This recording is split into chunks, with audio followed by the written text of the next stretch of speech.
Little museums have their advantages and disadvantages, and it only depends on the people working in a museum whether the positive or negative aspects should prevail.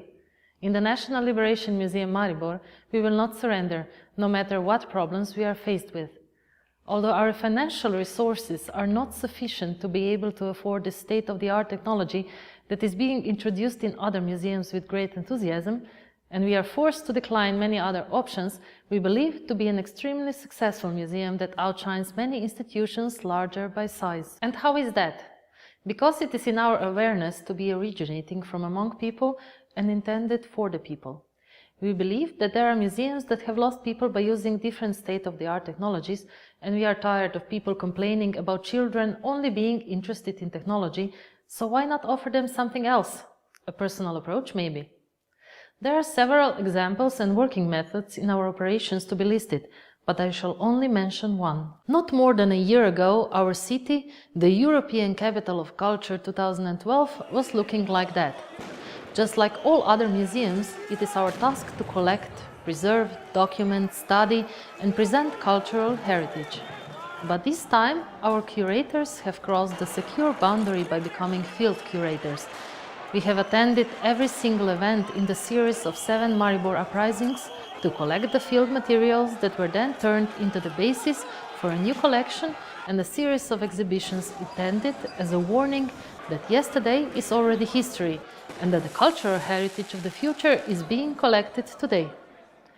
But we had not yet fulfilled all the tasks that a museum should perform. There was still the role of education to consider.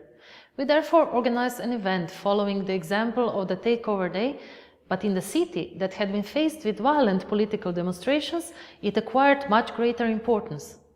The day when children assumed all the positions in the museum, from the director to the curator, will be used as proof that change can be achieved in a peaceful way. The project has been granted the ICOM Slovenia Award, the explanation stating, "With this project, the museum has reacted in a most direct way to the current social developments and addressed the most vulnerable audience when it comes to heritage, young people."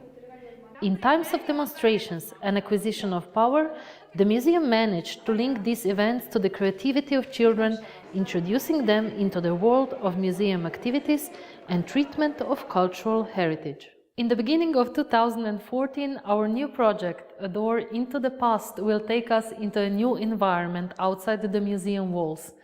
Within the project, the museum will take over schools with its objects and historical personalities.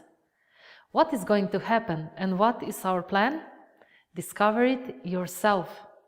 By the way, why the personal approach? Because we want people to feel at home when they visit our museum, and we want them to be happy here. In this alienated world, that should be next for the museums. And what good is there for our country? By feeling at home.